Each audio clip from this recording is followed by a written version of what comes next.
Hello, and welcome to my channel. I am Srishti. In case you're new here, this channel is all about recommendations. I talk a lot about my favorite YouTubers on YouTube, my favorite channels on YouTube, my favorite videos on YouTube, and I plan to move further away from the YouTube space and talk about recommendations from other areas as well. In today's video, I'll be sharing with you a curated list of my favorite books that have stood out to me in the past year. It's a mixture of fiction, non-fiction, autobiographies, the entire range of books. And yup, before getting started, do not forget to hit the subscribe button if you aren't subscribed to my channel. And yup, press the bell notification along with it so that you're notified each time I publish a new video. And yeah, let's get started.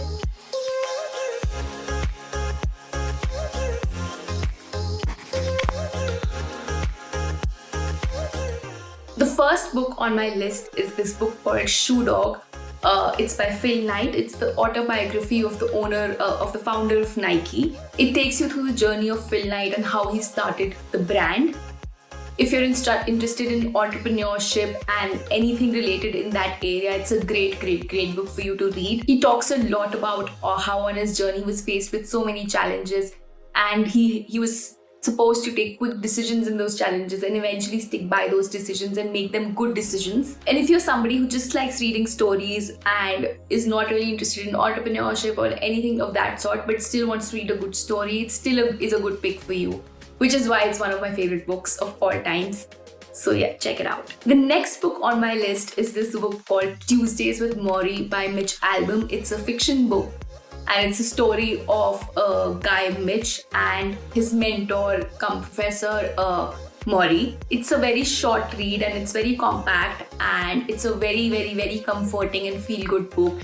And like, everybody should read it for sure. It's such an easy read that I don't think anybody can put it down once they start reading it.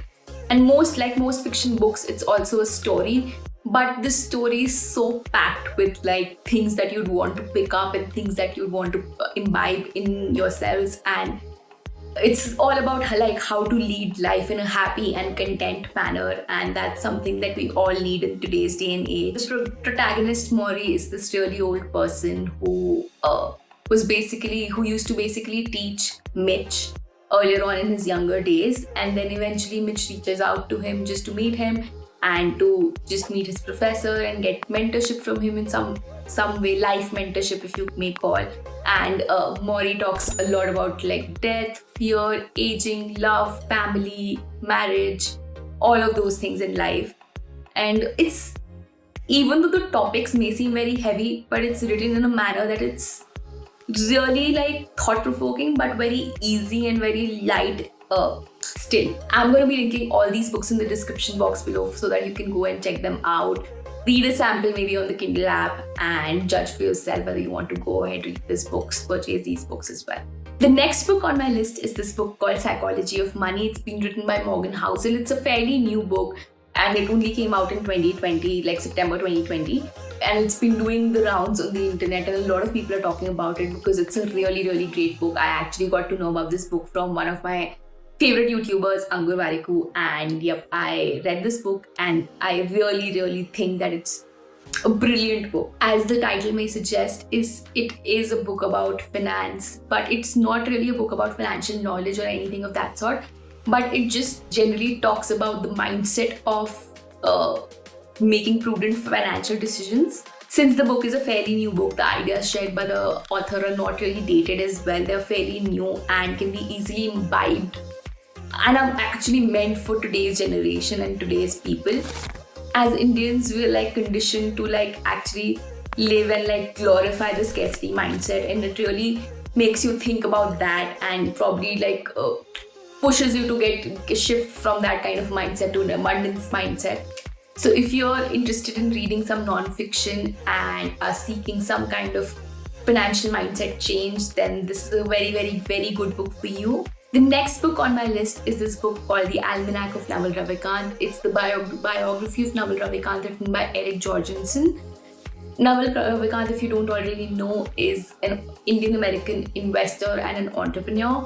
He is somebody who has invested initially in the initial stages and initial phases of the business in companies like Uber, Twitter, Clubhouse, names and brands that we've all used and kind of know about.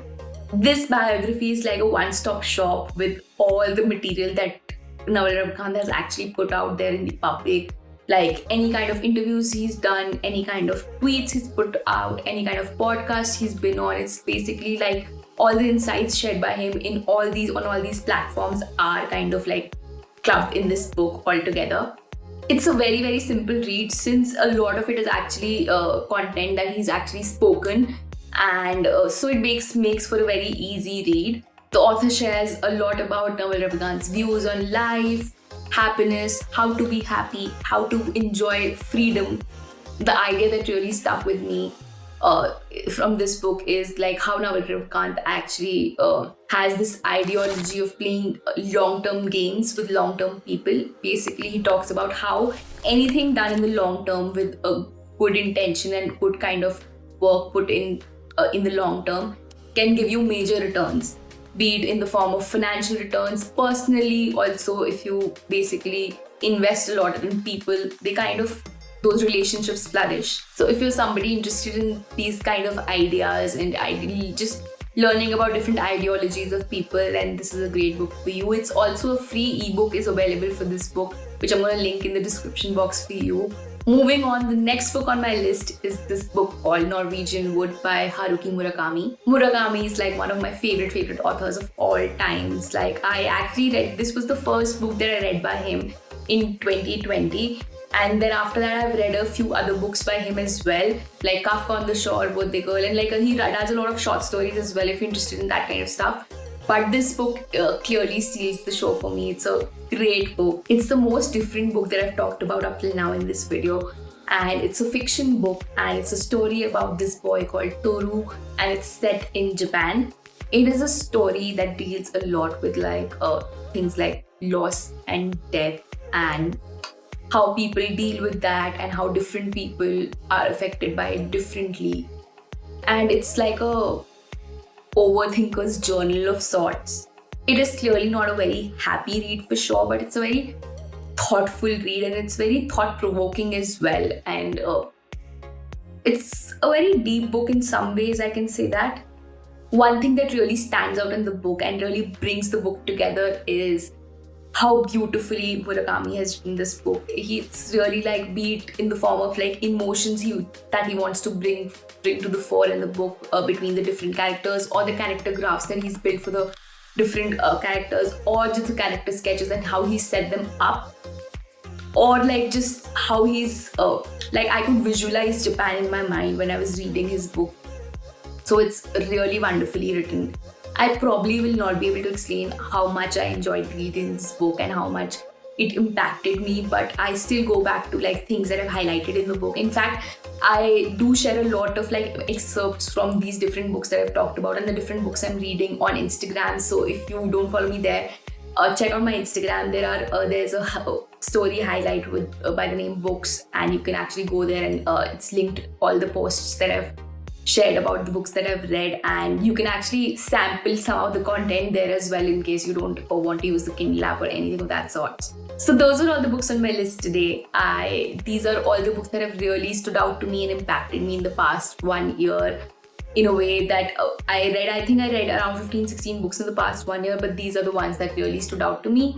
And share with me any of your recommendations that you'd like to recommend to me in the comment section below. I'd love to check out those books as well. I love reading all kinds of books, be it fiction, non-fiction, or biographies. In fact, I kind of like reading autobiographies and fiction more than I like reading non-fiction. Non-fiction is something that I really have to push myself to.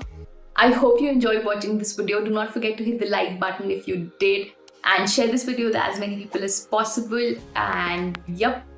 Also, do not forget to hit the subscribe button and press the bell notification along with it so that I can notify each time I publish a new video. And in case you don't follow me on Instagram, do consider following me there as well. I do share a lot about the books I'm reading on Instagram as well.